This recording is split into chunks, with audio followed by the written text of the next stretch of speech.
أعوذ بالله من الشيطان الرجيم. بسم الله الرحمن الرحيم.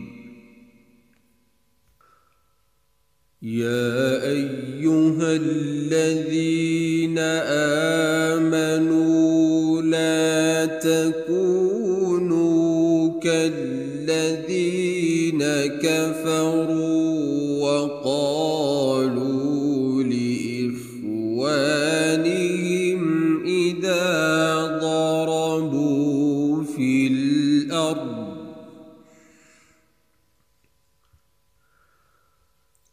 لا تكونوا كالذين كفروا وقالوا لإخوانهم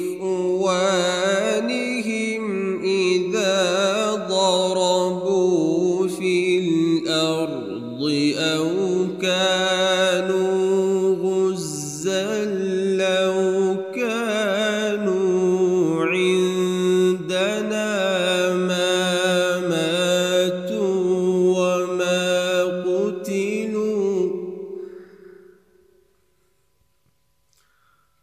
ليجعل الله ذلك حسرة في قلوبهم والله يحيي ويميت والله بما تعملون بصير.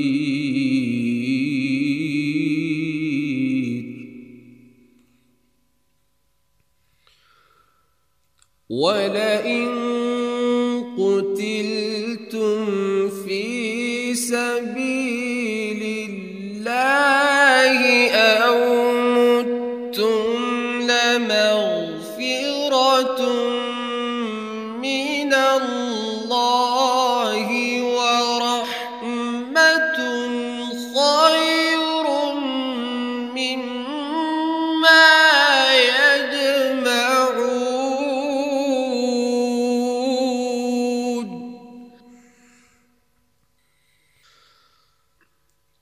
ولئن متم أو قتلتم لإلى الله تحشرون.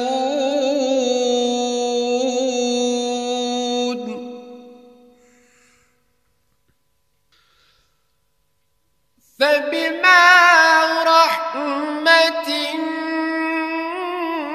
من الله لنت لهم ولو كنت فظا غليظ القلب لانفضوا من حولك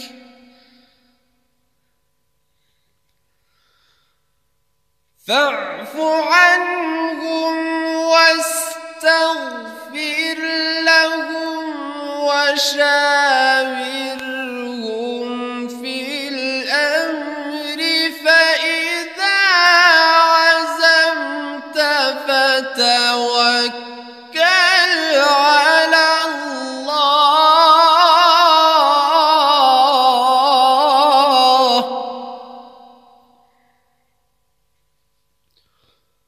إن الله يحب المتوكلين.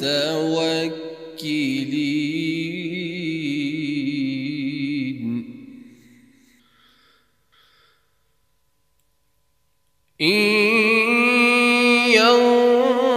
ينصركم الله فلا غالب لكم وإن يخذلكم فمن ذا الذي ينصركم من بعده وعلى الله فليتوكل المؤمنون.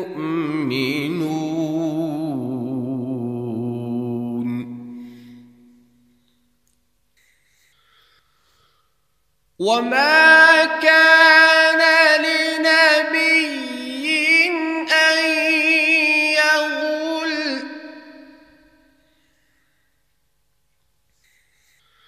ومن يغل يأت بما غل يوم القيامة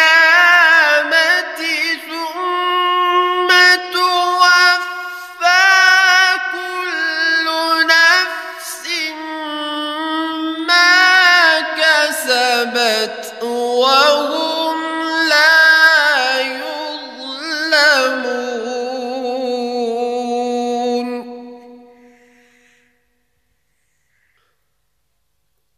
أفمن اتبع رضوان الله كمن باء بسخط من الله ومأواه جهنم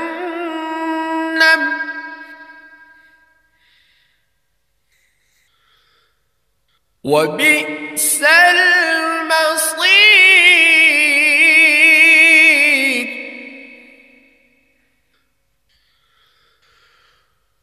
هم درجات عند الله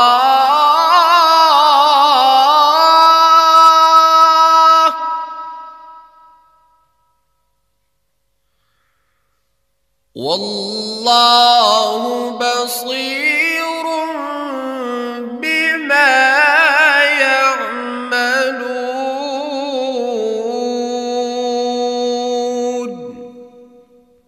صدق الله العظيم.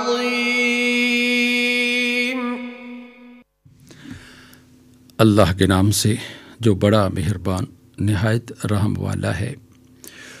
مومنو، ان لوگوں جیسے نہ ہونا جو کفر کرتے ہیں اور ان کے مسلمان بھائی جب اللہ کی راہ میں سفر کریں اور مار جائیں یا جہاد کو نکلیں اور مارے جائیں تو ان کی نسبت کہتے ہیں کہ اگر وہ ہمارے پاس رہتے تو نہ مرتے اور نہ مارے جاتے۔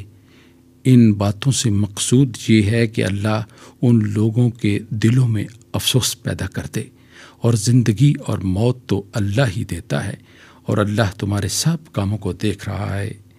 اور اگر تم اللہ کے راستے میں مارے جاؤ یا مر جاؤ تو جو مال و متاع لوگ جمع کرتے ہیں اس سے اللہ کی بخشش اور رحمت کہیں بہتر ہے۔ اور اگر تم مر جاؤ یا مارے جاؤ اللہ کے حضور میں ضرور اکٹھے کیے جاؤ گے۔ اے نبی صلی اللہ علیہ وآلہ وسلم، اللہ کی مہربانی سے تمہاری افتاد مزاج ان لوگوں کے لیے نرم واقع ہوئی ہے، اور اگر تم بدخو اور سخت دل ہوتے تو یہ تمہارے پاس سے بھاگ کھڑے ہوتے، تو ان کو معاف کر دو اور ان کے لیے اللہ سے مغفرت مانگو، اور اپنے کاموں میں ان سے مشورہ کیا کرو، اور جب کسی کام کا عزم مصمم کر لو تو اللہ پر بھروسہ رکھو، بے شک اللہ بھروسہ رکھنے والوں کو دوست رکھتا ہے۔ اگر اللہ تمہارا مددگار ہے تو تم پر کوئی غالب نہیں آ سکتا، اور اگر وہ تمہیں چھوڑ دے تو پھر کون ہے کہ تمہاری مدد کرے؟ اور مومنوں کو چاہیے کہ اللہ ہی پر بھروسہ رکھیں، اور کبھی نہیں ہو سکتا کہ اللہ کے پیغمبر صلی اللہ علیہ وآلہ وسلم خیانت کریں، اور خیانت کرنے والوں کو قیامت کے دن خیانت کی ہوئی چیز اللہ کے روبرو لا حاضر کرنا ہوگی۔ پھر ہر شخص کو اس کے اعمال کا پورا بدلہ دیا جائے گا، اور بے انصافی نہیں کی جائے گی۔ بھلا جو شخص اللہ کی خوشنودی کا تابع ہو وہ اس شخص کی طرح مرتکب خیانت ہو سکتا ہے جو اللہ کی ناخوشی میں گرفتار ہو، اور جس کا ٹھکانہ دوزخ ہے اور وہ برا ٹھکانہ ہے۔ ان لوگوں کے اللہ کے ہاں مختلف اور متفاوت درجے ہیں اور اللہ ان کے سب اعمال کو دیکھ رہا ہے۔ وآخر دعوانا ان الحمد للہ رب العالمین۔ ابھی آپ چوتھے پارے میں سورہ آل عمران کی آیات 156 تا 163 کی تلاوت اور ترجمہ سننے کی سعادت حاصل کر رہے تھے۔ تلاوت فرما رہے تھے قاری محمد ایوب وزیر۔ ہدیہ درود و سلام بحضور نبی کریم صلی اللہ علیہ وآلہ وسلم۔ اللهم صل على محمد اللهم صل على محمد وعلى آله وصحبه وسلم اللهم صل على محمد اللهم صل على محمد وعلى آله وصحبه وسلم اللهم صل على محمد اللهم صل على محمد وعلى آله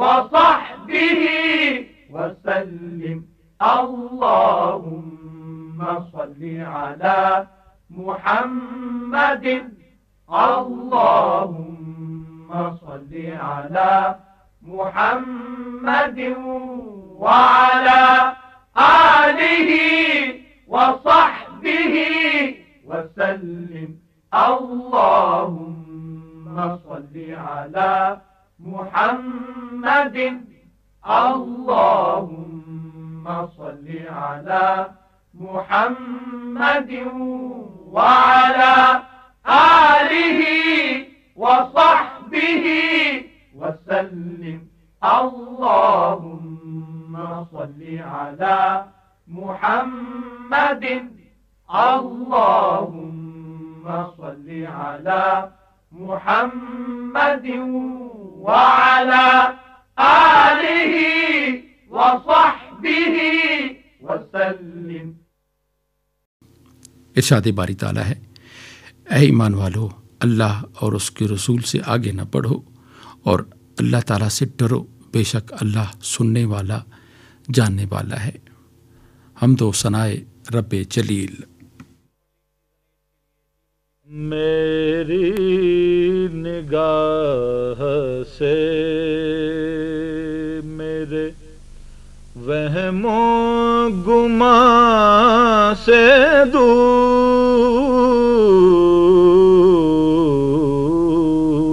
دور، میری نگاہ سے میرے وہم و گمان سے دور،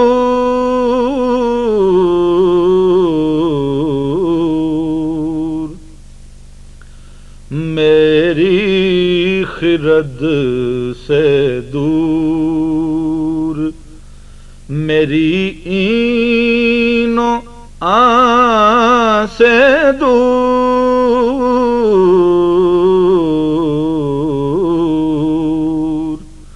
میرے خرد سے دور، میری این و آن سے دور،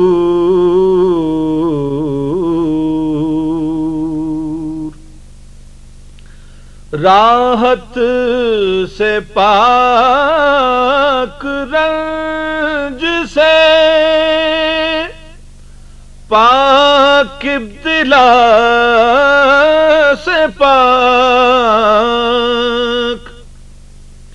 راحت سے پاک رنج سے پاک، ابتلا سے پاک،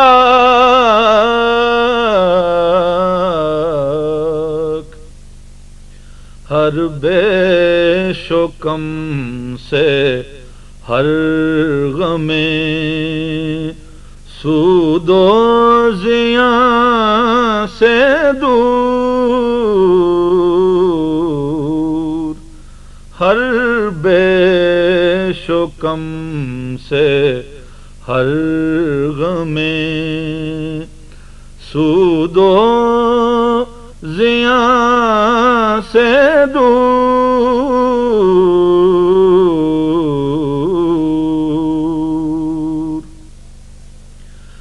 حسرت سے پاک سوز سے پاک، آرزو سے پاک، حسرت سے پاک سوز سے پاک، آرزو سے پاک،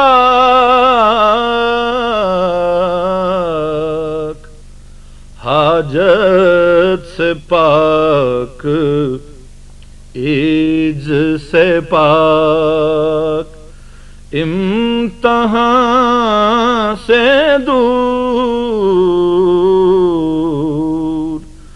حاجت سے پاک، عیج سے پاک، امتحان سے دور،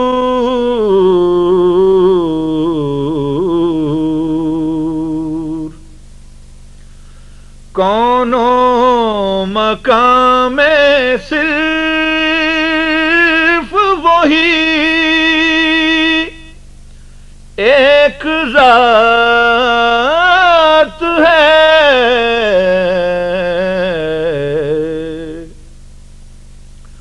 کونوں مقام میں صرف وہی ایک ذات ہے، جو ہے ہر ایک بشر کی چنینوں چنا سے دور،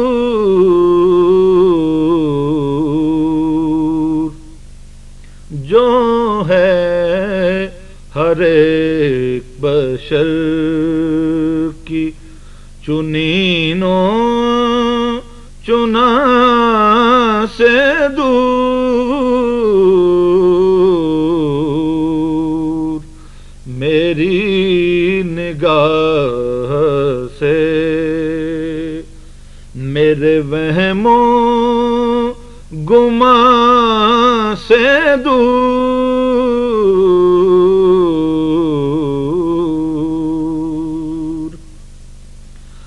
اعظم وہ ایک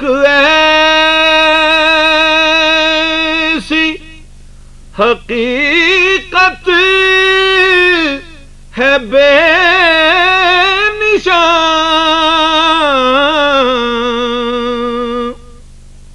اعظم وہ ایک ایسی حقیقت ہے بے نشان، ظاہر ہے ہر نشان سے مگر ہر نشان سے دور، ظاہر ہے ہر نشان سے مگر ہر نشان سے دور،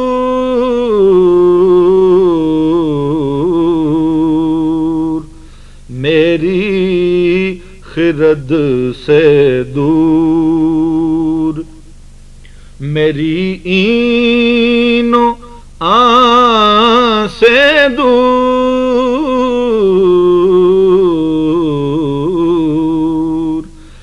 تیری نگاہ سے میرے وہموں گمان سے دور.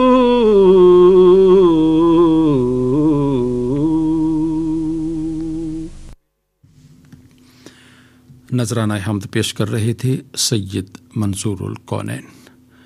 کلام تھا محمد اعظم چشتی کا. آئیے اب تقاریر کے سلسلے درس حدیث میں پروفیسر عبدالواحد گفتگو سنتے ہیں. نحمده ونصلي على رسوله الكريم. بسم الله الرحمن الرحيم.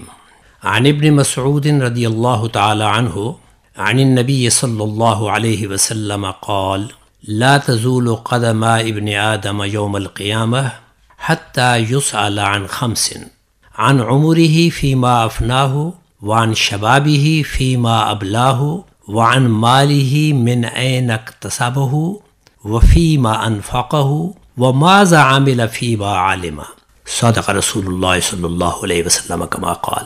سامعین مکرم، سب سے پہلے آج کی حدیث پاک کا ترجمہ سمجھ لیجئے کہ آپ صلی اللہ علیہ وسلم نے ارشاد فرمایا: لا تزول قدم ابن آدم، آدم ذات کے قدم نہیں ہٹیں گے یوم القیامہ، قیامت کے دن، حتی یسأل عن 5، جب تک کہ اس سے 5 سوال نہ کر دیے جائیں. عن عمرہ فیما افناہ، اس کی زندگی کے متعلق کہ وہ کس کام میں صرف کی. وعن شبابہ فیما ابلاہ، اور اس کی جوانی کے بارے میں کہ وہ کیسے بتائی. وعن مالہ، اور اس کے مال سے متعلق سوال ہوگا. من این اکتسبہ، کہ وہ کہاں سے کمایا. وفیما انفقہ، اور کس کام میں خرچ کیا. وماذا عمل فیما علم، اور اس نے جو علم حاصل کیا تھا اس پر کتنا عمل کیا. محترم سامعین، رب قدوس نے قرآن پاک کی سورہ تکاثر میں وعدہ فرمایا تھا: ثم لتسألن یومئذ عن النعیم، کہ پھر تم سب سے یقیناً قیامت کے دن نعمتوں کے بارے میں پوچھا جائے گا. آج کی حدیث پاک اس آیت کی تفصیل بیان کر رہی ہے، جس میں کہ 5 نعمتوں کا بیان ہے کہ ان کے بارے میں پرسش ہوگی. اور ان 5 نعمتوں کے ذکر سے پہلے رسول اللہ صلی اللہ علیہ وسلم نے قیامت کے دن ان سوالات کی بنیادی حیثیت کو اجاگر کرتے ہوئے جو انداز اختیار فرمایا وہ بہت توجہ طلب ہے. ارشاد ہوا: لا تزول قدم ابن آدم یوم القیامہ، کہ آدم ذات کے قدم قیامت کے دن اپنی جگہ سے ہٹیں گے ہی نہیں، یعنی اپنی جگہ کھڑے کھڑے ابن آدم کو جواب دینا ہوگا. اگرچہ اس جگہ ذکر تو ابن آدم کا ہے، مگر اس پرسش میں بنت آدم بھی شامل ہے، جس کا ذکر عام طور پر قرآن و حدیث میں علیحدہ نہیں کیا جاتا، بلکہ مرد کے تابع ہونے کے سبب عورت مرد کے ذیل میں خود بخود آ جاتی ہے. لہٰذا کوئی عورت اور مرد قیامت کے دن ان 5 سوالات کا جواب دیے بغیر آگے نہیں بڑھ سکے گا. اور یہ 5 سوال دراصل اللہ سبحانہ کی 5 نعمتوں کے حوالہ سے ہیں، جن میں سب سے پہلی نعمت زندگی ہے. اور ہر شخص کی زندگی اس کی عمر کے حساب سے کم یا زیادہ ہوتی ہے، لیکن اگر جوانی سے قبل بچپن میں ہی ختم ہوئی تو اس کا کوئی حساب نہیں ہوگا. شعور سنبھالنے سے آخری سانس تک کا حساب دینا ہوگا کہ اس زندگی کو کیسے بتایا. تخلیق آدم کا جو مقصد تھا اسے پیش نظر رکھا کہ نہیں. اے آدم زاد، ہم نے تمہیں انسان کا نام دیا تھا جس کی بنیاد انس و محبت پہ ہے. کیا تو نے تمام مخلوق خدا سے اس رشتہ کو ذمہ داری سے نبھایا؟ پھر اس مخلوق میں سے تیری ہم جنس مخلوق یعنی انسانوں سے تو نے اپنا تعلق اپنے خالق رب العالمین کے حکم کے مطابق جوڑا کہ ان کی راحت تیری راحت بنی ہو اور ان کا درد تیرا درد بن گیا ہو. اور پھر ان انسانوں میں سے وہ انسان جن کے ساتھ تیری زندگی کا تعلق بہت گہرا تھا، تیرے عزیز تھے، رشتہ دار تھے، ہمسائے تھے، ان کی حقوق کی ادائیگی میں تیرا کیا کردار رہا. اور پھر تیرے والدین جو تمہیں زندگی کی نعمت عطا فرمانے کا ذریعہ بنے اور جن کے حقوق تم پر سب سے زیادہ تھے، کیا تو نے انہیں راضی رکھا؟ دوسرا سوال جوانی کے بارے میں ہوگا کہ اسے کیسے گزارا. دراصل زندگی عام طور پر 3 حصوں میں تقسیم کی جاتی ہے. نمبر 1 بچپن، نمبر 2 جوانی اور نمبر 3 بڑھاپا۔ بچپن چونکہ مکلف ہی نہیں، اس لیے اس کو نظر انداز کر دیا جائے۔ دراصل ذمہ دارانہ زندگی شروع ہوتی ہے جوانی سے۔ چونکہ جوانی زندگی کی بہت بڑی نعمت ہے، اس کے بارے میں ضرور سوال ہوگا کہ اسے بتانے میں کہیں اعتدال کے راستے سے ہٹا تو نہیں۔ انبیاء و مصلحین کی جماعت تمہیں جوانی کے خطرات سے آگاہ کرتی رہی اور ان مشکل گھڑیوں میں تیری رہنمائی و دستگیری کے لیے مختلف پیرایوں میں تمہیں سمجھاتی رہی اور بتاتی رہی کہ در جوانی توبہ کردن شیوہ پیغمبری، کیا تو نے اس سے فائدہ اٹھایا؟ سامعین گرامی، آج کی حدیث مبارک میں تیسری نعمت جس کے بارے میں جواب دیے بغیر کوئی آدم زاد آگے نہ بڑھ سکے گا وہ ہے مال۔ مال و دولت کو قرآن کریم نے ہمیشہ فضل و خیر سے تعبیر کیا ہے، جس کا مطلب یہ ہوا کہ مال بھی نعم ربانی میں ایک بہت بڑی نعمت ہے، اور قرآن پاک میں اس بات کی وضاحت موجود ہے کہ حب مال انسان کی گھٹی میں ہے۔ لہٰذا اس نعمت عظمیٰ کے بارے میں صرف ایک نہیں بلکہ 2 سوال کیے جائیں گے۔ پہلا یہ کہ یہ مال کہاں سے کمایا؟ کہیں مال کی محبت میں آ کر یہ مال دوسروں کا حق مار کر تو نہیں بنایا؟ تیری کمائی میں کسی کے ساتھ ظلم و زیادتی تو نہیں ہوئی؟ تیری دولت خیانت و فریب کے باعث تو پروان نہیں چڑھی؟ کیا تو نے دولت کی کمائی میں اللہ رسول کے احکامات کو پیش نظر رکھا؟ اگر ایسا کیا تو تو نے حلال کمایا، نہیں تو تو نے حرام کیا، یا پھر حلال میں حرام کو مکس کر کے تو نے دولت کو خیر و برکت بنانے کی بجائے وبال جان بنا دیا۔ وگرنہ رب العالمین نے تو مال کی کمائی کو بشرطے کہ حلال ہو عبادت کا درجہ دیا تھا۔ چوتھا بنیادی سوال جو قیامت کے دن پوچھا جائے گا وہ بھی مال کے متعلق ہے، مگر وہ کمانے کے بارے میں نہیں، اسے خرچ کرنے کے متعلق ہے۔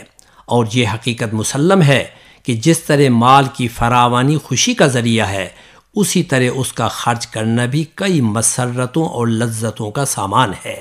اس لیے اس کے خرچ کرنے کے متعلق علیحدہ سوال کیا جائے گا کہ اسے کس کام میں صرف کیا۔ دراصل انسان اس مغالطہ میں ہے کہ وہ اپنی صلاحیتوں اور سمجھداری سے دولت میں اضافہ کرتا ہے، لہٰذا وہ جب مال بنانے میں خود مختار ہے تو اسے خرچ کرنے میں بھی اس کو کھلی چھٹی ہونی چاہیے، جبکہ اللہ یبسط الرزق لمن یشاء ویقدر کے قرآنی ارشاد کے مطابق دولت کی تقسیم میں رب پاک کی مشیت سے ہوتی ہے۔ جب اللہ رب العزت اپنے فضل و کرم سے مال عطا فرماتا ہے تو اس کا خرچ کرنا بھی اسی کے حکم کے تابع ہونا چاہیے۔ لہٰذا ضرور پوچھا جائے گا کہ خدائی عطا کردہ دولت کو نمود و نمائش میں خرچ کیا یا خلق خدا پہ۔ معزز سامعین، 5ویں اور آخری نعمت جس کے بارے میں پرسش ہوگی وہ ہے علم۔ علم بے شک رب ذوالجلال کی بہت بڑی نعمت ہے، جسے عطا ہوتی ہے وہ خیر کثیر کا مالک بن جاتا ہے۔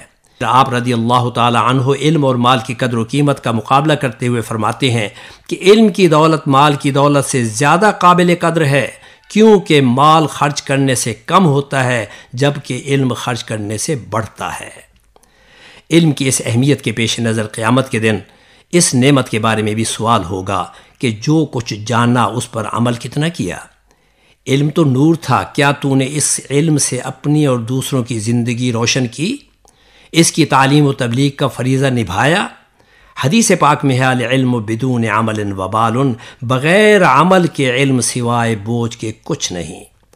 علم کا فائدہ تب ہے کہ جب اس سے عمل کی راہیں درست کی جائیں، وگرنہ علم نہ صرف بیکار ہے بلکہ باعث عذاب ہے۔ اسی لیے تو رسول اللہ صلی اللہ علیہ وسلم نے فرمایا تھا اللہم انی اعوذ بک من علم لا ینفع، اے اللہ جس طرح میں شیطان سے پناہ مانگتا ہوں اسی طرح اس علم سے بھی پناہ مانگتا ہوں جو بے فائدہ ہو، کسی کے کام نہ آئے۔ دعا ہے کہ رب قدوس ہمیں توفیق دے کہ ہم سب اپنی دنیا میں اس طرح جئیں کہ موت اور آخرت ہر وقت ہمارے ہر عمل میں پیش نظر رہے۔ آمین ثم آمین وما علینا الا البلاغ المبین۔ تقاریر کے سلسلے درس حدیث میں گفتگو کر رہے تھے پروفیسر عبدالواحد ندیم۔ حضور نبی کریم صلی اللہ علیہ وآلہ وسلم نے ارشاد فرمایا، صدقہ و خیرات اللہ تعالیٰ کے غضب کو ٹھنڈا کر دیتے ہیں اور بری موت کو دور کر دیتے ہیں۔ نعت رسول مقبول صلی اللہ علیہ وآلہ وسلم۔ الصلاۃ والسلام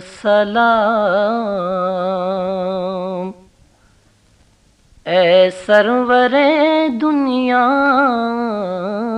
دین، الصلاۃ والسلام اے سرور دنیا دین، اے شہ خوبان عالم، خسرو دین مبین، اے شہ خوبان عالم، خسرو دین مبین، تیرے مشتاق زیارت انبیاء مرسلین، تیرے مشتاق زیارت انبیاء مرسلین، پیشوائے مرسلان، محبوب رب العالمین،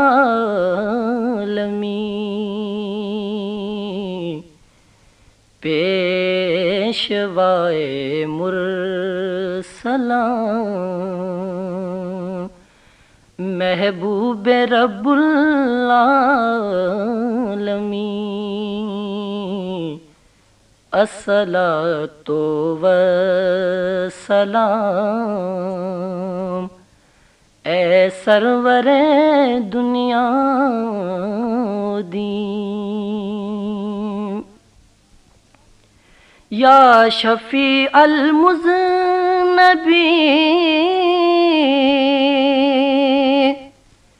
یا رحمت للعالمین،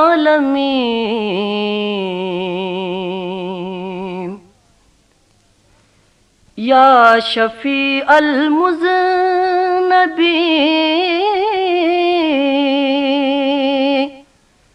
یا رحمت للعالمین، شافع روز جزا تو ہے تو کوئی غم نہیں۔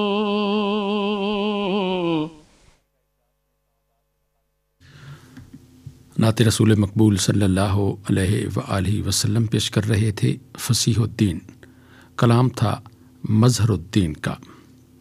آئیے اب اعلیٰ اخلاقی اقدار کے سلسلے روشنی میں پروفیسر ڈاکٹر راحیلہ خالد قریشی کچھ آسائش کا مقصد بھی پورا کر دے، یعنی لباس انسان کے جسم کو راحت اور آرام دے، اور اسی طرح کوئی شخص اپنے دل کو خوش کرنے کے لیے زیبائش کا لباس پہنے یا زیبائش کے مقصد سے لباس پہنے تو وہ بھی جائز ہے۔ مزید فرماتے ہیں کہ ایک کپڑا 10 روپے گز ہے اور دوسرا کپڑا 15 روپے گز ہے، تو 15 روپے گز والا کپڑا اس خیال سے اگر کوئی خرید لے کہ یہ زیادہ اچھا لگتا ہے، یا یہ کہ اس کو پہن کر وہ شخص خوش ہوگا، اور یہ کہ اللہ تعالیٰ نے مجھے اتنی وسعت دی ہے کہ میں چند پیسوں سے زیادہ والا کپڑا خرید سکتا ہوں، تو یہ اسراف میں داخل نہیں، نہ ہی یہ گناہ ہے، بلکہ شرعاً جائز ہے۔ حدیث شریف میں ہے کہ ایک صاحب رسول اللہ صلی اللہ علیہ وسلم کے پاس آئے اور انہوں نے بدنما لباس پہنا ہوا تھا۔ رسول اللہ صلی اللہ علیہ وسلم نے ان کو دیکھا تو پوچھا کہ کیا تمہارے پاس مال ہے؟ اس شخص نے کہا ہاں۔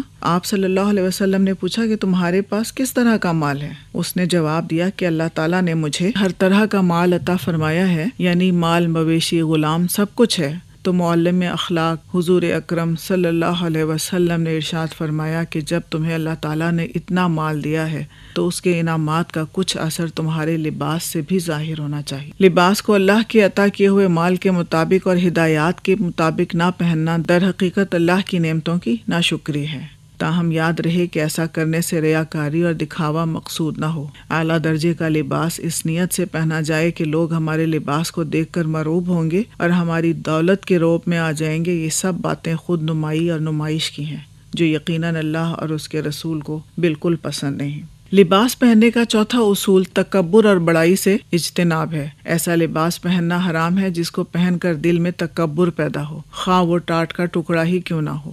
حضرت سفیان ثوری رحمۃ اللہ علیہ فرماتے ہیں کہ تکبر کپڑے پہننے سے نہیں ہوتا بلکہ دوسروں کی حقارت دل میں لانے سے ہوتا ہے۔ اس لیے بعض اوقات ایک شخص یہ سمجھتا ہے کہ میں بڑا متواضع ہوں اور میں بہت تواضع والا لباس پہن رہا ہوں، تو در حقیقت اس کے اندر تکبر بھرا ہوتا ہے، کیونکہ وہ اپنے تواضع سے لوگوں کو متاثر کرتا ہے اور ان کے اوپر اپنا روب ڈالنے کی کوشش کرتا ہے۔ لباس کے ہی سلسلے میں اسلام ایک اور اصول بتاتا ہے اور وہ ہے تشبہ سے بچنا، یعنی ایسا لباس پہننا جس کو پہن کر انسان کسی قوم کا فرد نظر آئے یا اس مقصد سے وہ لباس پہنے کہ میں اس جیسا نظر آؤں، تو اس کو تشبہ کہتے ہیں، اور ایسا بالعموم ہمارے معاشرے میں ہو بھی رہا ہے۔ بچے بچیوں کی نقالیاں کرتے ہیں تو بچیاں بچوں کی نقالیاں کرتے ہوئے نظر آتے ہیں، اور وہ ایک دوسرے کے لباس اور ایک دوسرے کی حیت اختیار کیے ہوئے ہیں۔ ایسا کرنا انتہائی سخت گناہ ہے۔ اسی نقالی پر حضور اکرم صلی اللہ علیہ وسلم نے سخت وعید فرماتے ہوئے ارشاد فرمایا، من تشبہ بقوم فہو منہم، کہ جو شخص کسی قوم کے ساتھ تشبہ اختیار کرے، ان کی نقالی کرے اور ان جیسا بننے کی کوشش کرے تو وہ ان میں سے ہی ہے۔ سامعین کرام، یہ حدیث مبارک ہمارے ان لوگوں کے لیے بہت اہم پیغام ہے جو مغرب کی دوڑ میں ان کے جیسا لباس پہنتے ہیں اور ان کی طرح کا حلیہ اختیار کرنے کی کوشش کرتے ہیں۔ آیت کریمہ میں پھر آخری بات جس کو فرما کر قرآن کریم نے اپنی تمام تعلیمات کا نچوڑ دے دیا اور بات مکمل کر دی، وہ یہ ہے کہ فرمایا وَلِبَاسُ التَّقْوَىٰ ذَلِكَ خَيْرٌ، کہ اگر تم سمجھو تو تقویٰ کا لباس تمہارے لیے بہترین ہے۔ یقیناً اللہ کے خوف سے بہتر کوئی اور لباس نہیں، کوئی اور لبادہ نہیں، لہٰذا ہمیں اللہ اور اس کے رسول کی رضا کے مطابق ہی زندگی کے ہر کام کو بجا لانا چاہیے۔ اسی میں ہماری فلاح ہے، اور تقویٰ اور پرہیزگاری کا مظاہرہ ہر عمل میں کرنا ہی در حقیقت اچھے مسلمان ہونے کی دلیل ہے۔ وما علینا الا البلاغ المبین۔ اعلیٰ اخلاقی اقدار کے سلسلے روشنی میں گفتگو کر رہی تھیں پروفیسر ڈاکٹر راحیلہ خالد قریشی۔ ارشاد نبوی صلی اللہ علیہ وآلہ وسلم ہے، اگر کوئی مسلمان درخت لگاتا ہے یا کھیتی بوتا ہے اور اس سے کوئی انسان پرندہ یا مویشی فائدہ اٹھاتا ہے تو اللہ کے ہاں وہ اس مسلمان کے لیے صدقہ لکھا جاتا ہے۔ نعت رسول مقبول صلی اللہ علیہ وآلہ وسلم۔ بے سہاروں کے لیے حفظ و امان میرے نبی، بے سہاروں کے لیے حفظ و امان میرے نبی، لطف و راحت کا درخشندہ جہاں میرے نبی، بے سہاروں کے لیے حفظ و امان میرے نبی، نور ہی نور ہے وہ نور خدا کے مظہر، نور ہی نور ہے وہ نور خدا کے مظہر، مہر روشن ہے کراں تاب کراں میرے نبی، مہر روشن ہے کراں تابہ کراں میرے نبی، بے سہاروں کے لیے حفظ و امان میرے نبی، عرش پر جائے تو مہمان خدا کے ٹھہرے، عرش پر جائے تو مہمان خدا کے ٹھہرے، فرش پر ہوں تو رہیں زیب جہاں میرے نبی، فرش پر ہوں تو رہیں زیب جہاں میرے نبی، بے سہاروں کے لیے حفظ و امان میرے نبی۔ نعت رسول مقبول صلی اللہ علیہ وآلہ وسلم پیش کر رہے تھے غلام عباس، کلام تھا مرزا حدید کا۔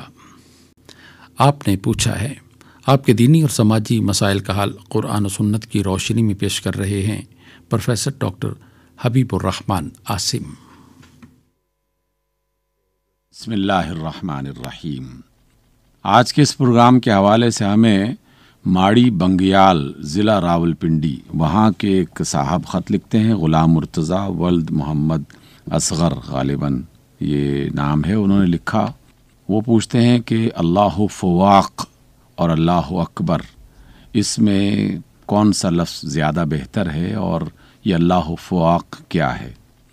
دیکھیے غلام مرتضیٰ صاحب، ہمیں جو بات اللہ اور اس کے رسول صلی اللہ علیہ وسلم کی طرف سے بالکل واضح بغیر کسی شک و شبے کے اور صحیح انداز میں مل جائے، ہمیں بس اسی کو اختیار کرنا چاہیے۔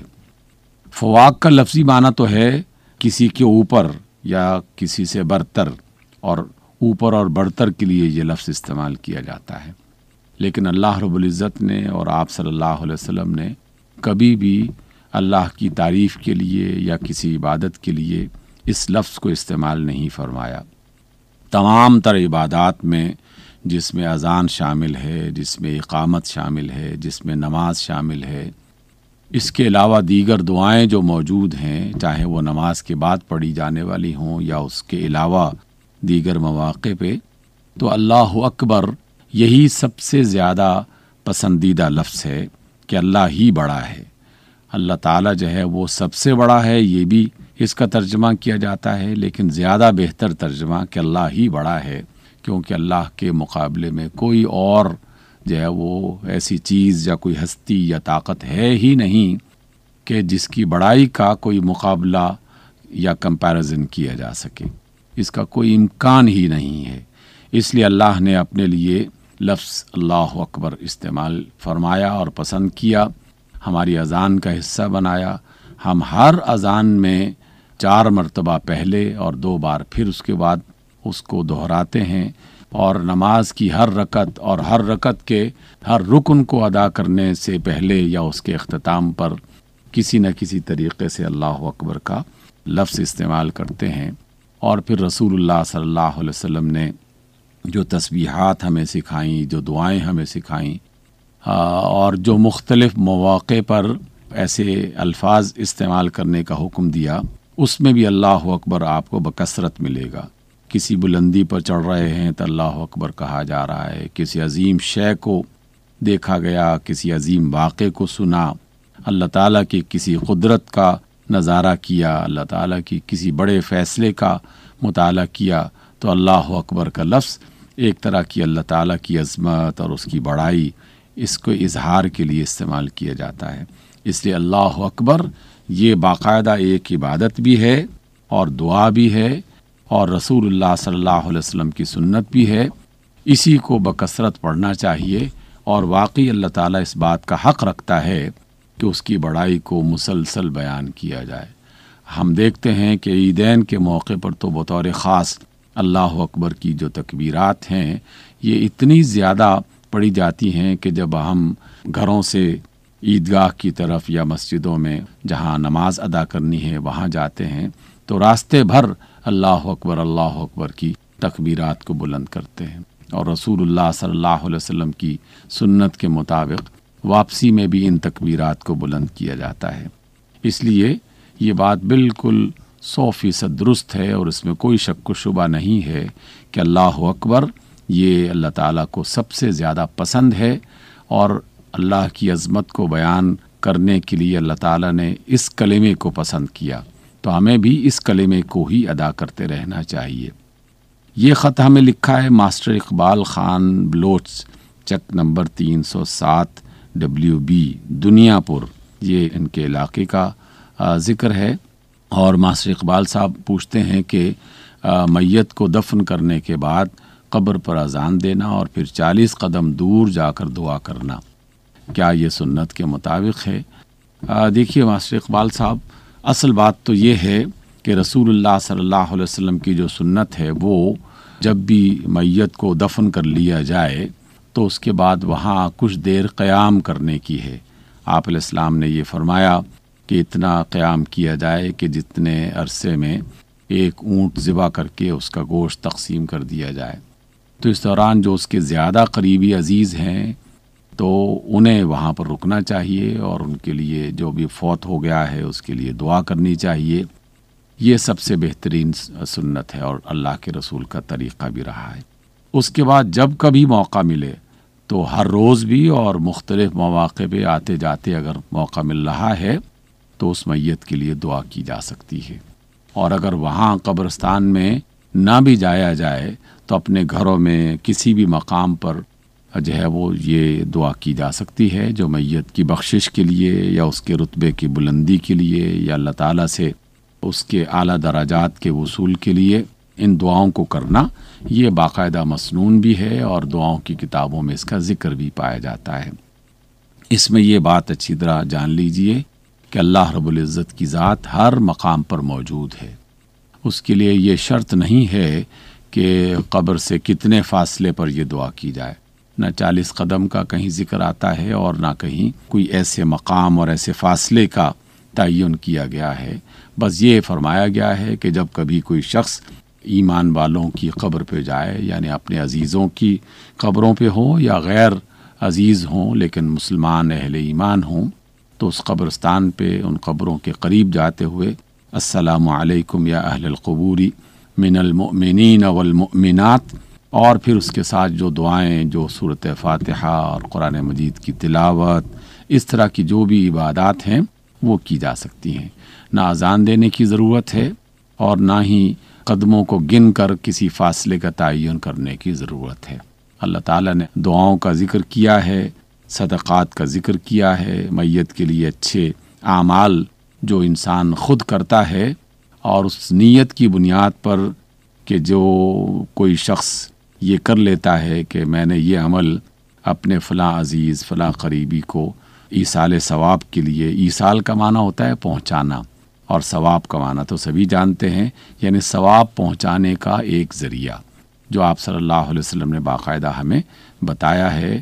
کسی کے لیے عمرہ کرنا، کسی کے لیے حج ادا کرنا، کسی کے لیے نفلی روزے رکھنا یا صدقہ کرنا یا دعائیں کرنا، اور اس طرح کی جتنے بھی نیک کام ہیں، خاص طور پر اولاد اگر یہ نیک کام کرے تو اس کا اجر تو وہ نیت کرے یا نہ کرے اس کے بغیر بھی اس کے والدین کو پہنچتا ہے۔ اس وجہ سے جو دعائیں اللہ کے رسول نے بتائیں ان دعاؤں کو کیا جائے، اور جو آسان طریقہ رسول اللہ صلی اللہ علیہ وسلم نے فرمایا اس آسان طریقے کو اختیار کیا جائے، اپنے لیے اور دوسروں کے لیے خام خواہ کوئی مشکلات پیدا نہ کی جائے۔ آپ نے پوچھا ہے، آپ کے دینی اور سماجی مسائل کا حل قرآن و سنت کی روشنی میں پیش کر رہے تھے پروفیسر ڈاکٹر حبیب الرحمان عاصم۔ سامعین، اگر آپ بھی اس سلسلے میں کوئی سوال پوچھنا چاہیں تو خط لکھنے کے لیے ہمارا پتہ نوٹ فرما لیجیے۔ انچارج پروگرام حی علی الفلاح، پوسٹ بکس نمبر 2010 یعنی 2010، ریڈیو پاکستان، اسلام آباد۔ حضور نبی کریم صلی اللہ علیہ وآلہ وسلم نے ارشاد فرمایا، حلال کمائی کرنا فرض عبادات کے بعد فرض ہے۔ ہدیہ عقیدت بحضور نبی کریم صلی اللہ علیہ وآلہ وسلم۔ در نبی پہ جسے بار یاب دیکھا ہے، در نبی پہ جسے بار یاب دیکھا ہے، اسے ایک ذرے کو پھر آفتاب دیکھا ہے، در نبی پہ جسے بار یاب دیکھا ہے۔ تمہارے ایک ہی موجز نما اشارے میں، تمہارے ایک ہی موجز نما اشارے میں، دو نیم ہوتے ہوئے ماہتاب دیکھا ہے، دو نیم ہوتے ہوئے ماہتاب دیکھا ہے۔ نعت رسول مقبول صلی اللہ علیہ وآلہ وسلم آپ سماعت فرما رہے تھے رفیق احمد کی آواز میں۔ کلام تھا ارشاد بریلوی کا۔ قرآن حکیم اور ہماری زندگی کے سلسلے میں سورہ اعراف کی آیات 130 تا 135 کے مضامین کے حوالے سے گفتگو کر رہے ہیں قاری عبداللطیف ساجد۔ الحمد للہ والصلاة والسلام علی رسول اللہ۔ اعوذ باللہ من الشیطان الرجیم، بسم اللہ الرحمن الرحیم۔ وَلَقَدْ أَخَذْنَا آلَ فِرْعَوْنَ بِالسِّنِينَ وَنَقْصٍ مِّنَ الثَّمَرَاتِ لَعَلَّهُمْ يَذَّكَّرُونَ فَإِذَا جَاءَتْهُمُ الْحَسَنَةُ قَالُوا لَنَا هَذِهِ وَإِن تُصِبْهُمْ سَيِّئَةٌ يَطَّيَّرُوا بِمُوسَى وَمَن مَّعَهُ ألا إنما طائرهم عند الله ولكن أكثرهم لا يعلمون وقالوا مهما تأتنا به من آية لتسحرنا بها فما نحن لك بمؤمنين فأرسلنا عليهم الطوفان والجراد والقمل والضفادع والدم آيات مفصلات فاستكبروا وكانوا قوما مجرمين ولما وقع عليهم الرجز قالوا يا موسى ادع لنا ربك بما عهد عندك لئن كشفت عنا الرجز لنؤمنن لك ولنرسلن معك بني إسرائيل فلما كشفنا عنهم الرجز إلى أجل هم بالغوه إذا هم ينكثون صدق الله العظيم۔ السنين قحط سالیاں، اخذنا آل فرعون بالسنین، ہم نے گرفت کی فرعونیوں کی قحطوں میں، ونقص من الثمرات، اور کمی پیداوار کی، لعلہم یذکرون، تاکہ وہ نصیحت حاصل کریں۔ تصبہم سیئہ، پہنچی انہیں کوئی مصیبت، یطیروا بموسیٰ، بدشگونی لیتے موسیٰ علیہ السلام سے، یعنی حضرت موسیٰ علیہ السلام کو نعوذ باللہ منحوس سمجھتے۔ انما طائرہم عند اللہ، صرف نحوست ان کی اپنی ہے اللہ کے ہاں، مہما جو بھی یا جو کچھ بھی، لتسحرنا تاکہ تو ہم پر جادو کرے، الطوفان طوفان، والجراد ٹڈی دل، والقمل جوئیں چچڑی، والضفادع مینڈک، والدم خون، لہو، آیات نشانیاں، مفصلات الگ الگ، الرجز عذاب، بما بسبب، عہد عندک عہد آپ کے ہاں، لئن کشفت عنا الرجز اگر تو ہم سے عذاب ٹال دے، ینکثون عہد توڑ دیتے۔ ترجمہ: بلا شبہ ہم نے فرعون کی آل کو قحط سالیوں اور پھلوں کی کمی کے ساتھ پکڑا تاکہ وہ نصیحت حاصل کریں، تو جب ان پر خوشحالی آتی تو کہتے یہ تو ہمارے ہی لیے ہے، اور اگر انہیں کوئی تکلیف پہنچتی تو موسیٰ علیہ السلام اور ان کے ساتھ ایمان لانے والوں کی نحوست قرار دیتے۔ سن لو، ان کی نحوست تو اللہ ہی کے پاس ہے، اور لیکن ان کے اکثر نہیں جانتے۔ انہوں نے کہا کہ تو ہمارے پاس جو نشانی بھی لے آئے تاکہ ہم پر اس کے ساتھ جادو کرے، تو ہم تیری بات ہرگز ماننے والے نہیں۔ ہم نے ان پر طوفان بھیجا، ٹڈیاں اور جوئیں اور مینڈک اور خون، جو الگ الگ نشانیاں تھیں، پھر بھی انہوں نے تکبر کیا، اور وہ مجرم لوگ تھے۔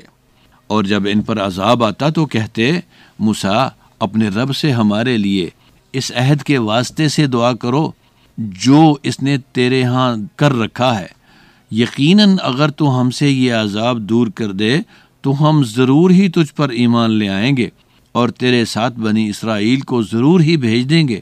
اور پھر جب ہم ان سے عذاب کو اس وقت تک دور کر دیتے جسے وہ پہنچنے والے ہوتے تو اچانک وہ عہد توڑ دیتے۔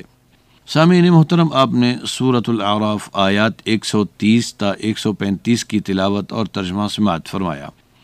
انسان مانے یا نہ مانے، یہ اللہ کا غلام ہے۔ پوری کائنات کے ساتھ ساتھ انسان کا کنٹرول اللہ ہی کے ہاتھ میں ہے۔ اس نے باقی تمام مخلوقات کو انسان کی خدمت پہ لگا رکھا ہے، اور وہ اللہ کی لگائی ہوئی ڈیوٹی سے سرے منہ بھی انحراف نہیں کر سکتی۔ مگر جن اور انسان کا معاملہ باقی مخلوقات سے مختلف ہے۔ اللہ تعالیٰ نے اسے جنت اور جہنم کا راستہ بتا دیا ہے کہ یہ طرز زندگی اپنانے سے جنت میں جاؤ گے، اور یہ طرز زندگی تمہیں جہنم تک لے جائے گا۔ جب بھی انسان جنت والے طرز زندگی سے بہکنے بھٹکنے لگتا ہے، بجائے اس کے کہ اللہ اسے اس کی غفلت میں اور فکری انحراف میں چھوڑ دے، وہ اپنی رحمت اور فضل سے ان کو جھنجھوڑتا ہے تاکہ خواب غفلت سے بیدار ہو اور اسے اندازہ ہو سکے کہ یہ ڈی ٹریک ہوتا جا رہا ہے۔ ارشاد باری تعالی ہے وَلَنُذِيقَنَّهُم مِّنَ الْعَذَابِ الْأَدْنَىٰ دُونَ الْعَذَابِ الْأَكْبَرِ لَعَلَّهُمْ يَرْجِعُونَ، کہ ہم اس جہنم کے بڑے عذاب سے قبل ہی چھوٹے موٹے عذاب سے دوچار کرتے رہتے ہیں تاکہ یہ لوگ راہ راست کی طرف پلٹ آئیں۔ مسلسل تنبیہات اور سرزنش پر بھی اگر یہ راست روی کی طرف نہیں پلٹتے تو پھر وَمَنْ أَظْلَمُ مِمَّنْ ذُكِّرَ بِآيَاتِ رَبِّهِ ثُمَّ أَعْرَضَ عَنْهَا إِنَّا مِنَ الْمُجْرِمِينَ مُنْتَقِمُونَ، جسے بار بار اللہ تعالیٰ کی نشانیوں سے متنبہ کیا جائے اور وہ پھر بھی باز نہ آئے اور ان نشانیوں کی طرف التفات تک نہ کرے، بلا اس سے بڑا ظالم کون ہو سکتا ہے۔ پھر اللہ تعالیٰ کا اصول ہے کہ ایسے مجرموں سے اللہ تعالیٰ انتقام لیتے ہیں۔ وَلَقَدْ أَخَذْنَا آلَ فِرْعَوْنَ بِالسِّنِينَ وَنَقْصٍ مِّنَ الثَّمَرَاتِ لَعَلَّهُمْ يَذَّكَّرُونَ، فرعون اور اس کی پارٹی کو اللہ تعالیٰ نے کئی بار جھنجھوڑا، چھوٹے موٹے عذابوں کی صورت میں ان پر گرفت کی، کبھی قحط سالی ان پر مسلط کی تو کبھی زمین کی پیداوار کم کر کے انہیں متنبہ کیا کہ شاید وہ نصیحت حاصل کریں اور راست روی کی طرف پلٹ آئیں۔ مگر فَإِذَا جَاءَتْهُمُ الْحَسَنَةُ قَالُوا لَنَا هَذِهِ وَإِن تُصِبْهُمْ سَيِّئَةٌ يَطَّيَّرُوا بِمُوسَىٰ وَمَن مَّعَهُ أَلَا إِنَّمَا طَائِرُهُمْ عِندَ اللَّهِ وَلَٰكِنَّ أَكْثَرَهُمْ لَا يَعْلَمُونَ، جب حالات سنورتے تو کہتے یہی ہمارا استحقاق تھا، آخر ہماری معاشی پلاننگ اور منصوبہ بندی ہی ایسی تھی کہ حالات کو سنورنا ہی تھا، اور اگر حالات دگرگوں ہوتے تو کہتے یہ حضرت موسیٰ علیہ السلام اور ان پر ایمان لانے والوں کی نحوست ہے۔ اللہ تعالیٰ فرماتے ہیں کہ اللہ کے ہاں نوشتے کے مطابق تو یہ انہی کی اپنی نحوست ہے، مگر ان کی اکثریت علم سے نابلد ہے۔ اور کبھی ان نامساعد حالات کو حضرت موسیٰ علیہ السلام کا جادو قرار دیتے ہوئے کہتے مہما تأتینا به من آیت لتسحرنا بها فما نحن لک بمؤمنین، کہ جتنا بھی ہم پر جادو کر سکتے ہو کر لو، ہم آپ پر ایمان لانے والے نہیں۔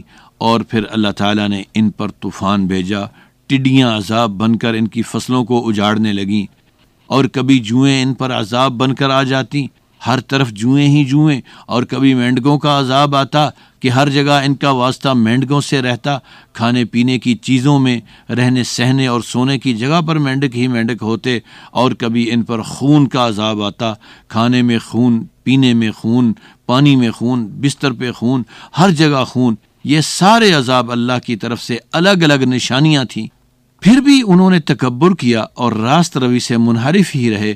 اصل میں وہ مجرم پیشہ لوگ تھے، اور جب ان پر اللہ کی طرف سے پے در پے عذاب آتے تو کہتے اے موسیٰ، آپ اپنے رب کے ساتھ عہد و پیما اور تعلق کا واسطہ دے کر اس سے ہمارے لیے دعا کریں، ہم آپ کو یقین دہانی کراتے ہیں اگر اس دفعہ آپ نے ہم سے یہ عذاب دور کر دیا تو ہم ضرور تجھ پر ایمان لے آئیں گے اور تیرے ساتھ بنی اسرائیل کو ضرور بھیج دیں گے۔ اور پھر جب حضرت موسیٰ علیہ السلام کی دعا کی برکت سے اللہ تعالیٰ ان سے وہ عذاب ٹال دیتے تو وہ لوگ ہر دفعہ عہد توڑ دیتے اور وعدے سے مکر جاتے۔ اللہم انا نسألک فعل الخیرات وترک المنکرات وحب المساکین واذا اردت بعبادک فتنة فاقبضنا الیک غیر مفتونین، آمین۔ قرآن حکیم اور ہماری زندگی کے سلسلے میں سورہ اعراف کی آیات 130 تا 135 کے مضامین کے حوالے سے گفتگو کر رہے تھے قاری عبداللطیف ساجد۔ آئیے پروگرام کے ان اختتامی لمحات میں اللہ تعالیٰ کے حضور دعا کے لیے ہاتھ پھیلائیں۔ اے رب رحمان و رحیم، ہم تیرے عاجز بندے، تیرے محبوب نبی کے نام لیوا تیری بارگاہ میں ہاتھ پھیلائے تجھ سے اپنے ایمان کی سلامتی، دین و دنیا کی خیر، رزق کی فراوانی، روح کا سکون اور قلب کا اطمینان مانگتے ہیں۔ اے رب کریم، ہم پر تیری نعمتیں، فضل و کرم اور عنایات کا شمار نہیں، ہمیں ان کا شکر ادا کرنے کی توفیق اور ان میں برکت عطا فرما۔